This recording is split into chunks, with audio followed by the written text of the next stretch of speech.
Hello everyone, welcome to success with Rai academy. 17 अगस्त 2021 के दैनिक जागरण के राष्ट्रीय संस्करण को आज के इस वीडियो में हम डिस्कस करेंगे। तो चलिए वीडियो को शुरू करते हैं। सबसे मेन हेडिंग है, जिस तरीके से अफगानिस्तान में हालात बने हुए हैं और काबुल हवाई अड्डे पर जो अफरा तफरी फैली हुई है उसको दैनिक जागरण ने मेन हेडिंग बनाया है। अगर कल आपने टीवी चैनल्स देखे होंगे, न्यूज़ चैनल देखे होंगे, तो आपने देखा होगा कि किस तरीके से भगदड़ मची हुई है काबुल अंतर्राष्ट्रीय हवाई अड्डे पर। लोग किसी भी तरीके से विमान में चढ़ना चाहते हैं, यहाँ तक कि जब विमान में चढ़ रहे हैं तो जब विमान उड़ना शुरू हुआ तो लोग गिर के मर रहे हैं। इस तरीके के हालात वहाँ पर बने हुए हैं। तो उसमें यही न्यूज़ बताई गई कि अपनी क्रूरता के लिए पहचाने जाने वाले तालिबान के सत्ता पर काबिज होते ही काबुल में अफरा तफरी मच गई है। लोग दहशत में हैं। तालिबान की तरफ से लोगों को जान माल और सम्मान की सुरक्षा का भरोसा दिलाया जा रहा है, लेकिन उन्हें यकीन नहीं हो रहा कि लोग जान बचाने के लिए किसी भी तरह जल्द से जल्द अफगानिस्तान छोड़ना चाहते हैं, भले ही भारत क्यों ना हो। अमेरिकी सेना ने हवाई अड्डे को अपने नियंत्रण में ले लिया है और उसकी सुरक्षा में 6000 जवान को तैनात किया है। अमेरिका अपने दूतावास के कर्मचारियों के साथ अन्य लोगों को भी अफगानिस्तान से निकालने की कोशिश में लगा है। फिलहाल यहां से अफगानी जो व्यावसायिक उड़ानें हैं उसे रोक दिया गया है। अमेरिका ने कहा है कि वह तुर्की समेत अन्य देशों के साथ काबुल एयरपोर्ट को खाली कराने की कोशिश में जुटा है ताकि नियमित उड़ानें शुरू की जा सके। अमेरिका के एक अधिकारी ने बताया कि हवाई अड्डे पर मची अफरा तफरी से 7 लोगों की जान जा चुकी है। अब यहाँ पर पॉइंट्स के तौर पर न्यूज़ दी गई है, उसे देख लेते हैं कि अमेरिका, जर्मनी और न्यूजीलैंड समेत कई देशों ने काबुल में अपने दूतावास बंद किए। राजनयिकों को हवाई अड्डे पर रखा गया। दूतावास बंद होने से काबुल के ग्रीन जोन इलाके में वीरानी छा गई है। कंक्रीट की ऊंची ऊंची दीवारों और कटीले तारों से घिरे इस क्षेत्र को तालिबान ने कब्जे में ले लिया है। तालिबान के लड़ाके काबुल में आम लोगों से उनके हथियार जमा करा रहे हैं। टोलो टीवी के दफ्तर जाकर उसके मालिक से हथियार की जानकारी ली गई है। संयुक्त राष्ट्र मानवीय सहायता एजेंसी ने कहा है कि वह मुश्किल की इस घड़ी में अफगानिस्तान के लोगों को छोड़कर नहीं जाएगी और उनकी मदद करती रहेगी। मेहर न्यूज़ के मुताबिक अफगानिस्तानी राष्ट्रपति अशरफ गनी इस समय ओमान में हैं और वहां से वह अमेरिका जाएंगे। पहले गनी के ताजिकिस्तान जाने की खबरें आ रही थी। ब्रिटेन के रक्षा मंत्री बेन वैलेंस ने काबुल पर तालिबान के कब्जे के बाद दोबारा अफगानिस्तान में अपनी सेना भेजने की संभावनाओं से इनकार किया है। नेक्स्ट न्यूज़ इसी में है कि अफगानिस्तान से भारतीयों को निकालने का काम शुरू। काबुल पर तालिबान के कब्जे के बाद सिर्फ इसी शहर में नहीं बल्कि पूरे अफगानिस्तान में हालात बहुत खराब हैं। दुनिया के दूसरे देशों की तरह भारत भी वहां फंसे अपने नागरिकों को निकालने का अभियान शुरू कर रहा है। इसी के तहत वायुसेना का एक C-17 ग्लोब मास्टर विमान करीब 150 लोगों को लेकर सोमवार को भारत पहुंच गया, लेकिन काबुल हवाई अड्डे की स्थिति के मद्देनजर भारत दूसरे देशों के साथ भी संपर्क में है ताकि जरूरत पड़ने पर जमीनी रास्ते से भी अपने लोगों को निकाला जा सके। भारत सरकार ने स्पष्ट किया है कि अफगानिस्तान में वह अपने नागरिकों और हितों की रक्षा की हर संभव कोशिश करेगी। इसमें सोमवार को रक्षा मंत्रालय के और विदेश मंत्रालय, खुफिया एजेंसियों के वरिष्ठ अधिकारियों ने अफगानिस्तान के तेजी से बदलते हालात की समीक्षा की है। इस बैठक से जुड़े लोगों ने बताया कि सरकार की तत्कालिक प्राथमिकता करीब 200 भारतीयों को निकालने की है, जिसमें काबुल में तैनात भारतीय दूतावास के कर्मचारी और सुरक्षाकर्मी शामिल हैं। उधर विदेश मंत्रालय के अधिकारियों ने भी बताया कि सोमवार को अगर काबुल एयरपोर्ट के हालात बिगड़े नहीं होते तो काफ़ी संख्या में वहां से लोगों को निकाल लिया गया होता। नेक्स्ट न्यूज़ है, पेगासस मामले की जांच के लिए केंद्र सरकार गठित करेगी विशेषज्ञ समिति। आपको पता होगा कि पेगासस मामला जासूसी से जुड़ा हुआ है, जिसमें इजराइल की एक कंपनी है, उसमें जो पेगासस है उसने कई नेताओं, आप कह सकते हैं कि टीवी पत्रकारों और कई चर्चित हस्तियों के फ़ोन टैप किए हैं और ये आप कह सकते हैं कि एक तरीके से जासूसी की है। पेगासस मामले में केंद्र सरकार ने निष्पक्ष जांच की मांग के लिए दायर याचिकाओं में इजराइल याचिकाओं में लगाए गए आरोपों को सुप्रीम कोर्ट में सिरे से नकार दिया है।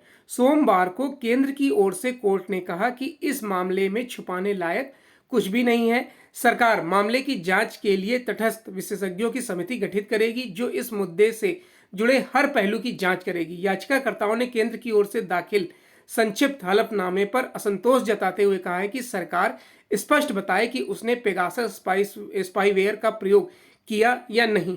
कोर्ट ने सरकार से कहा वह बताए कि इस मामले में वह विस्तृत हलफनामा दाखिल करना चाहती है या नहीं। मामले में मंगलवार को फिर सुनवाई होगी। चीफ जस्टिस एनवी रमन्ना की अध्यक्षता वाली 3 सदस्यीय पीठ ने सोमवार को इस मामले पर सुनवाई की है। सॉलिसिटर जनरल तुषार मेहता ने कोर्ट से कहा कि पेगासस संबंधी याचिकाएं अनुमानों, आशंकाओं या आधारहीन अपूर्ण मीडिया रिपोर्ट पर आधारित है। नेक्स्ट न्यूज़ है, उत्तर प्रदेश में एक संतान वाले अतिरिक्त सुविधाएं। देखिए, उत्तर प्रदेश की जो जनसंख्या नीति है उस पर मेरे चैनल पर एक विस्तृत वीडियो बनाया गया है, आप उसे देख सकते हैं। उसमें जो जनसंख्या नीति है उत्तर प्रदेश की, उसमें पूरा विस्तार रूप से बताया गया है। उसका लिंक आपको डिस्क्रिप्शन बॉक्स में मिल जाएगा। सबसे अधिक जनसंख्या वाले राज्य उत्तर प्रदेश में सीमित परिवार की अवधारणा को कानूनी जामा पहनाने की दिशा में बड़ा कदम बढ़ा है। उत्तर प्रदेश राज्य विधि आयोग ने उत्तर प्रदेश जनसंख्या यानी नियंत्रण, स्थिरीकरण व कल्याण विधेयक 2021 का प्रारूप सोमवार को मुख्यमंत्री योगी आदित्यनाथ को सौंप दिया है। इसमें एक बच्चे वाले सीमित परिवार को अतिरिक्त लाभ दिए जाने की अहम सिफारिशें भी शामिल हैं। 2 बच्चों वाले परिवार को सब्सिडी समेत अन्य योजनाओं के लाभ से लेकर पदोन्नति की हिमायत की गई है, जबकि 2 से अधिक बच्चे पैदा करने वालों के लिए सरकारी नौकरी में आवेदन से लेकर पदोन्नति में प्रतिबंध होगा। ऐसे लोग स्थानीय निकाय का चुनाव भी नहीं लड़ सकेंगे। सुझावों पर मंथन के बाद आयोग के अध्यक्ष सेवानिवृत्त न्यायमूर्ति एन मित्तल के निर्देश में प्रारूप को अंतिम रूप दिया गया है। मैं उस वीडियो का लिंक आपको डिस्क्रिप्शन बॉक्स में दे दूंगा। जब आप वो वीडियो देख लेंगे तो आपको कई चीजें और इसमें क्लियर हो जाएंगी जनसंख्या पॉलिसी में। नेक्स्ट न्यूज पर आते हैं। नेक्स्ट न्यूज है, भारत और अमेरिका को अहम क्षेत्रों में अधिक सहयोग करने की जरूरत। देखिए, अमेरिका में भारत के राजदूत तरनजीत सिंह संधू ने कहा है कि अमेरिका के साथ भारत के संबंध तेज गति से ऊपर की ओर जा रहे हैं। दोनों ही देशों को स्वास्थ्य, शिक्षा, पर्यावरण परिवर्तन और रक्षा जैसे अहम क्षेत्रों में अधिक सहयोग करने की जरूरत है। विगत रविवार को भारत के 75वें स्वतंत्रता दिवस समारोह के अवसर पर संधू ने इंडिया हाउस में आयोजित एक समारोह में कहा कि भारत की अमेरिका के साथ समग्र वैश्विक रणनीतिक साझेदारी दोनों देशों के लिए विकास और समृद्धि की अहम कुंजी होगी। दोनों देशों की अहम भूमिका व्यापक पैमाने पर वैश्विक स्तर की भी होगी। इसमें जो अमेरिकी राष्ट्रपति हैं जो बाइडेन, उपराष्ट्रपति कमला हैरिस से भी बात की गई है और प्रधानमंत्री मोदी ने क्वाड, पर्यावरण सम्मेलन और जी समूह बैठक में भी शिरकत की है। तो अब इन 3 पॉइंट्स को देख लेते हैं, क्वाड, पर्यावरण सम्मेलन और G7 यानी कि ग्रुप ऑफ 7। सबसे पहले क्वाड के बारे में हम जान लेते हैं। देखिए, क्वाड एक समान विचारधारा वाले राष्ट्रों का एक संघ है जो प्रत्येक राष्ट्र के लिए कई अद्वितीय चुनौतियों या अवसर उत्पन्न करता है। चीन क्वाड से सावधान है और यह साबित करने में भी नहीं झिझकेगा कि इस समूह का उद्देश्य केवल चीन को ही नियंत्रित करना है, चाहे वो हिंद प्रशांत क्षेत्र हो। वैसे तो क्वाड की स्थापना 2007 में हुई थी, लेकिन इसने अभी तक कोई बड़ी कामयाबी हासिल नहीं की है। साल 2017 में इसे फिर से पुनर्गठित किया गया और इस साल पहला शिखर सम्मेलन इसका हुआ था। इस जो मंच की शुरुआत है 2007 में जापान के प्रधानमंत्री शिंजो एबे ने अमेरिका के उपराष्ट्रपति डिक चेनी, ऑस्ट्रेलिया के प्रधानमंत्री जॉन हॉवर्ड और भारत के प्रधानमंत्री मनमोहन सिंह के सहयोग से की थी।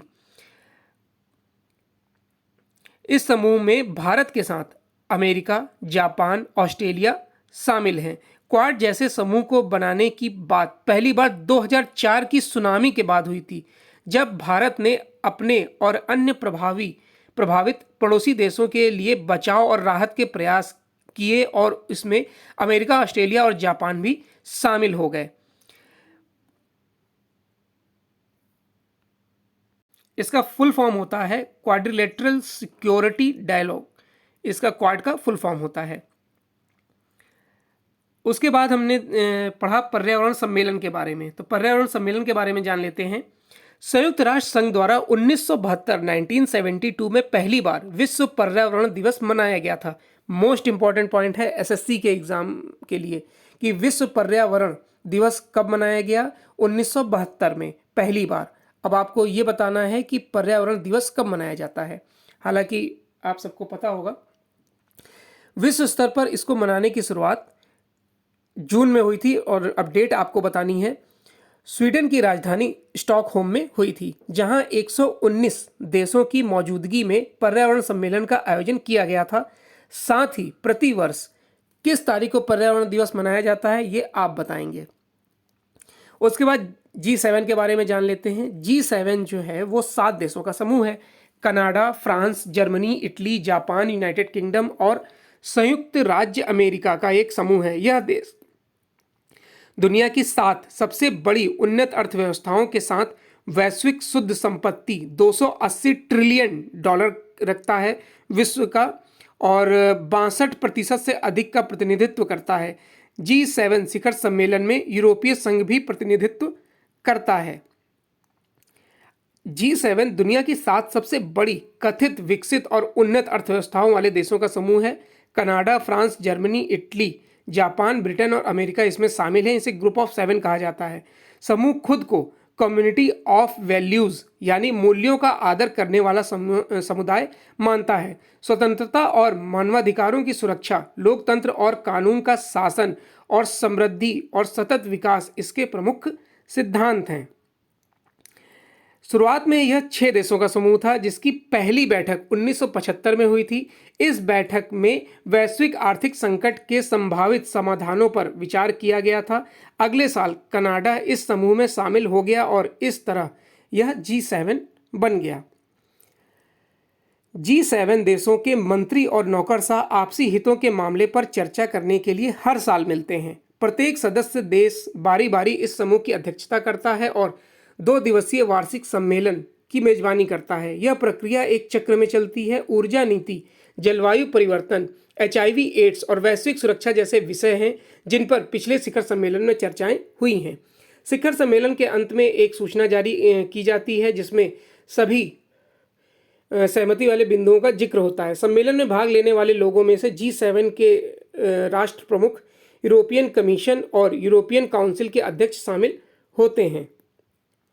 इसमें चीन को क्यों नहीं जोड़ा गया है? देखिए, चीन दुनिया की दूसरी सबसे बड़ी अर्थव्यवस्था है, फिर भी वो इस समूह का हिस्सा नहीं है। इसकी वजह है कि यहाँ दुनिया की सबसे बड़ी आबादी रहती है। प्रति व्यक्ति आय संपत्ति G7 समूहों के मुकाबले बहुत कम है, इसलिए चीन को नहीं लिया जाता है। G7 कितना प्रभावी है? G7 की आलोचना की जाती है वो यह करके की जाती है कि यह कभी भी प्रभावी संगठन नहीं रहा। हालांकि समूह कई सफलताओं का दावा करता है, जिसमें एड्स, टीबी और मलेरिया से लड़ने के लिए वैश्विक फंड की शुरुआत करना भी है। समूह का दावा है कि इसने साल 2002 के बाद से अब तक 2.7 करोड़ लोगों की जान बचाई है। G7 की अगर हम चुनौतियों की बात करें तो G7 जो समूह देश हैं उसमें कई असहमतियां भी हैं। पिछले साल कनाडा में हुए शिखर सम्मेलन में अमेरिकी राष्ट्रपति जो थे डोनाल्ड ट्रंप, पूर्व राष्ट्रपति का अन्य सदस्यों के साथ मतभेद हो गया था। इसमें रूस भी शामिल था। साल 1998 में इस समूह में रूस भी शामिल हो गया और यह G7 से G8 बन गया था। लेकिन साल 2014 में यूक्रेन से क्रीमिया हड़प लेने के बाद रूस को समूह से निलंबित कर दिया गया था। अमेरिकी राष्ट्रपति डोनाल्ड ट्रंप का मानना था कि रूस को समूह में फिर से शामिल किया जाना चाहिए, क्योंकि वार्ता की मेज पर हमारे साथ रूस होना चाहिए। नेक्स्ट न्यूज पर आते हैं। मोदी और इजरायली प्रधानमंत्री में सहयोग बढ़ाने पर हुई चर्चा। प्रधानमंत्री नरेंद्र मोदी ने सोमवार को इजरायल के प्रधानमंत्री नफ्ताली बेनेट से फोन पर बातचीत की और इस दौरान दोनों नेताओं ने द्विपक्षीय संबंधों के सभी आयामों की समीक्षा की व सामरिक साझेदारी की वृहद संभावनाओं पर सहमति जताई। प्रधानमंत्री नरेंद्र मोदी ने एक ट्वीट करके कहा कि उन्होंने बेनेट को प्रधानमंत्री बनाने पर भी बधाई दी है। उन्होंने कहा, प्रधानमंत्री नफ्ताली बेनेट से बात करने का सौभाग्य मिला। प्रधानमंत्री बनने पर मैंने उन्हें फिर से बधाई दी है। हमने भारत इजराइल सहयोग के सभी आयामों की समीक्षा की है और हमारे सामरिक साझेदारी की वृहद संभावनाओं पर सहमति जताई, खासकर प्रौद्योगिकी और इनोवेशन के क्षेत्र में। नेक्स्ट न्यूज पर आएंगे। बेंगलुरु का IISc देश का सर्वोत्तम संस्थान Indian institute of science Bengaluru को अध्ययन के आधार पर देश के पहले सर्वोत्तम शिक्षण संस्थान का दर्जा प्राप्त हुआ है। Academic ranking of world universities की 2021 की तालिका में कलकत्ता विश्वविद्यालय देश में दूसरे स्थान पर रहा।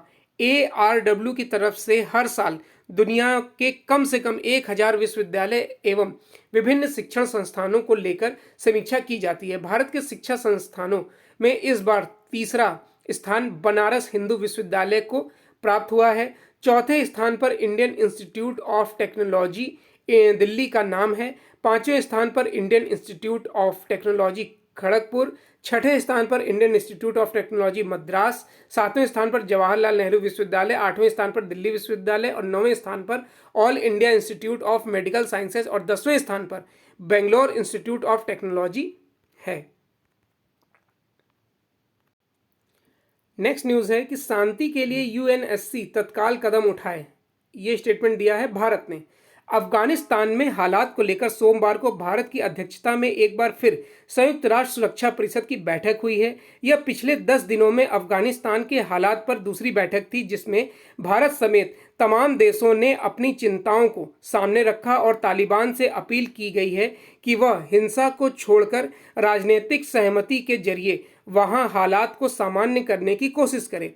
भारत ने UNSC से कहा कि इसकी अगुवाई में अफगानिस्तान में शांति बहाल के लिए कोशिश की जाए। साथ ही भारत ने विश्व बिरादरी को फिर आगाह किया है कि सभी को मिलकर यह सुनिश्चित करना होगा कि अफगानिस्तान की जमीन का इस्तेमाल किसी भी तरह के आतंकी गतिविधियों के लिए नहीं हो। संयुक्त राष्ट्र में भारत के राजदूत TS त्रिमूर्ति ने बैठक में कहा कि अंतर्राष्ट्रीय समुदाय और सुरक्षा परिषद की यह खास जिम्मेदारी है कि वह अफगानिस्तान में हिंसा के खात्मे व इस संकट के और बढ़ने से रोकने के लिए तत्काल कदम उठाए। अफगानिस्तान की स्थिति बेहद चिंताजनक है।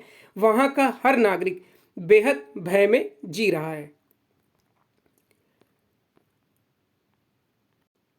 नेक्स्ट न्यूज है कि बहुमत खोने के बाद मलेशिया के प्रधानमंत्री यासिन का इस्तीफा। मलेशिया के प्रधानमंत्री मोहिद्दीन यासिन ने सोमवार को अपने 18 महीने से भी कम समय के कार्यकाल के बाद अपने पद से इस्तीफा दे दिया। बहुमत गंवाने के बाद यासिन देश के सबसे कम अवधि के लिए सत्तारूढ़ होने वाले नेता बन गए हैं। विज्ञान मंत्री खैरी जमालुद्दीन ने इंस्टाग्राम में लिखा कि राजशाही से भेंट होने के बाद महल से मोहिद्दीन के जाते ही कैबिनेट ने अपना इस्तीफा बादशाह को दे दिया। उप खेल मंत्री वान अहमद फैजल वान अहमद कमाल ने मोहिद्दीन को उनकी सेवाओं के लिए फेसबुक पर धन्यवाद दिया। नेक्स्ट पेज एडिटोरियल में पहला आर्टिकल है अमेरिकी धोखे की कीमत चुकाता अफगानिस्तान, और ये आर्टिकल लिखा है सामरिक मामलों के विशेषज्ञ ब्रह्मा चेलानी द्वारा। आर्टिकल में अफगानिस्तान में जो हालात हैं उसके लिए अमेरिका को जिम्मेदार ठहराया जा रहा है कि वो जो अमेरिका के फिलहाल 2500 सैनिक अफगानिस्तान में थे, उन 2500 सैनिकों को ही अगर अमेरिका अफगानिस्तान में बनाए रखता कुछ समय के लिए और, तो स्थिति वहाँ पर कुछ और होती। इस तरीके से तालिबान 11 दिनों में अफगानिस्तान पर कब्जा न कर पाता। अमेरिकी इतिहास में सबसे बुजुर्ग राष्ट्रपति बने जो बाइडेन के कुछ फैसले दुनिया की सबसे बड़ी महाशक्ति को शर्मसार कर रहे हैं। काबुल पर तालिबान कब्जे के साथ ही बाइडेन वैश्विक कोप के भाजन बन गए हैं। असल में यह तभी हो गया था जब अमेरिका के राष्ट्रपति ने अपने सैन्य अधिकारियों और खुफिया एजेंसियों की राय को दरकिनार कर जमीनी हकीकत की परवाह किए बिना ही अफगानिस्तान से जल्दबाजी में सैन्य बलों की वापसी का ऐलान कर दिया था। इसके लिए कोई कारगर योजना भी नहीं बनाई गई। ऐसे में विदेश नीति के मोर्चे पर ऐसा अनर्थ होना ही था। अफगानिस्तान पर आतंकी शिकंजे से अमेरिका की जो अंतर्राष्ट्रीय फजीहत हो रही है उसके दोषी बाइडेन ही हैं। अफगानिस्तान से जल्दबाजी में निकलने को लेकर बाइडेन के सामने कोई रणनीतिक या घरेलू मजबूरी भी नहीं थी। जब उन्होंने सत्ता संभाली तब अफगानिस्तान में अमेरिका के केवल 2500 सैनिक तैनात थे। फिर भी बाइडेन को न जाने क्या सूझी कि उन्होंने सैन्य बलों की वापसी पर मुहर लगा दी। अगर तालिबान अपनी मुहिम में सफल रहे तो अमेरिका के अघोषित सहयोग से अमेरिका ने पिछले वर्ष से ही इस आतंकी समूह को एक प्रकार की मान्यता देनी शुरू कर दी थी। इससे अफगान सरकार की प्रतिष्ठा पर आघात हुआ। अमेरिका अपनी सहयोगी अफगान सरकार को दरकिनार कर दुनिया के सबसे दुर्दांत आतंकी संगठन से आप कह सकते हैं मेल मिलाप ज़्यादा करने लगा। अमेरिका विश्वासघात का अंदाजा इसी तथ्य से लगाया जा सकता है कि उसने अफगान सरकार की पीठ पीछे फरवरी 2020 में तालिबान के साथ समझौता किया, जिसके बाद काबुल पर 5000 तालिबानी कैदियों को रिहा करने के लिए दबाव बनाया गया। उनकी संख्या अफगानिस्तान में तैनात अमेरिकी सैनिकों के बराबर थी। ये तालिबानी रिहा होकर रक्तपात में लग गए। यह कमोवेश ऐसा ही था जैसे 2019 में अमेरिका ने सीरिया में अपने कुर्दिश साथियों का साथ छोड़ दिया था। अमेरिका विश्वासघात ने अफगान सेना के पैरों तले जमीन खिसका दी। सैन्य वापसी से जुड़ा बाइडेन का फैसला घातक प्रभाव डालने वाला रहा। इससे नाटो गठबंधन के 8500 सैनिक और करीब 18,000 अमेरिकी सैन्य कॉन्ट्रैक्टरों की वापसी की राह खुल गई। इन कॉन्ट्रैक्टरों की अफगान वायुसेना और अमेरिकी आपूर्ति वाले आयुध तंत्र के परिचालन में महत्वपूर्ण भूमिका थी। अमेरिका ने अफगान सैन्य बलों को स्वतंत्र रूप से भूमिका निभाने के लिए न तो जरूरी हथियारों से लैस किया और न ही पर्याप्त प्रशिक्षण दिया। वे अमेरिका और नाटो के समर्थन पर ही निर्भर थे। निसंदेह तालिबान की वापसी से सबसे अधिक नुकसान अमेरिका को पहुंचा है। दुनिया की सबसे बड़ी महाशक्ति को एक आतंकी गुट के हाथों पराजय झेलनी पड़ी। नेक्स्ट आर्टिकल है विदेश नीति। इसमें भारत की विदेश नीति के बारे में बताया गया है। हालांकि इसमें ऐसे कोई पॉइंट नहीं है जिसे हम डिस्कस करें। नेक्स्ट पेज पर आते हैं। बिजनेस पेज में पहली न्यूज़ है कि यूपीए ने दाम नहीं बढ़ाए, अब हम चुका रहे हैं तेल कीमतों का कर्ज। ये स्टेटमेंट दिया है वित्त मंत्री निर्मला सीतारमण ने। उन्होंने ये जानकारी दी है कि केंद्र सरकार की तरफ से फिलहाल पेट्रोल और डीजल उत्पाद शुल्क में कटौती के आसार बिल्कुल भी नहीं है। इसकी मुख्य वजह है कि केंद्र सरकार हर साल ऑयल कंपनियों के भारी भरकम कर्ज को उतारने में लगी है। यह कर्ज यूपीए सरकार के कार्यकाल में ऑयल बॉन्ड के रूप में लिया गया था। अब ये ऑयल बॉन्ड क्या होता है? देखिए, ऑयल बॉन्ड वो सिक्योरिटी होती है जिसे सरकारें नगद सब्सिडी के बदले तेल कंपनियों को दिया करती हैं। ये बॉन्ड अमूमन लंबी अवधि के होते हैं। तेल कंपनियों को इन पर ब्याज भी चुकाना पड़ता है, जो उस अपने राजकोष पर बोझ डाले बगैर केंद्र की यूपीए सरकार ने 2015 से लेकर 2010 तक तेल कंपनियों को ऑयल बॉन्ड जारी किए थे। वित्त मंत्री निर्मला सीतारमण ने बताया कि वर्ष 2014-15 से सरकार ऑयल कंपनियों का कर्ज चुका रही है। उस समय से लेकर अब तक सिर्फ ब्याज के रूप में सरकार ऑयल कंपनियों को 70,195.72 करोड़ का भुगतान कर चुकी है। नेक्स्ट न्यूज़ है नए व्यवसाय के मौके मुहैया कराएगी स्क्रैपेज पॉलिसी। देखिए, स्क्रैपेज पॉलिसी के बारे में कल के वीडियो में विस्तार से बताया गया था। आप अगर चाहें तो उस वीडियो को देख सकते हैं। वाहन उद्योग से जुड़े विशेषज्ञों के मुताबिक हाल ही में घोषित की गई स्क्रैपेज पॉलिसी नए व्यवसाय स्थापित करने का अवसर प्रदान करेगी। परंपरागत ऑटो बाजार और सेक्टर के हाथ आजमाने वाले नए खिलाड़ियों के एक साथ आने से ऐसा संभव हो सकेगा, क्योंकि कई छोटे और मध्यम उद्योग फिटनेस टेस्टिंग सेंटर स्थापित करेंगे। सलाहकार फर्म अर्नेस्ट एंड यंग ने कहा है कि स्क्रैपेज पॉलिसी एक तरह का ऑटो बाजार स्थापित करने में प्रमुख भूमिका अदा करेगी। पिछले सप्ताह प्रधानमंत्री नरेंद्र मोदी द्वारा घोषित इस पॉलिसी पर टिप्पणी करते हुए डेलॉय इंडिया ने कहा है कि यह नीति न केवल अतिरिक्त निवेश आकर्षित करने का काम करेगी बल्कि रोजगार सृजन में भी महत्वपूर्ण भूमिका निभाएगी। नई नीति के तहत किसी वाहन के स्क्रैप में जाने का फैसला उसकी आयु के आधार पर नहीं बल्कि फिटनेस पर निर्भर करेगा। तो ये आज का 17 अगस्त 2021 का दैनिक जागरण का राष्ट्रीय संस्करण था। आई होप आपको वीडियो अच्छा लगा होगा। अगर वीडियो अच्छा लगा हो तो लाइक और शेयर कर दीजिएगा। वीडियो देखने के लिए धन्यवाद।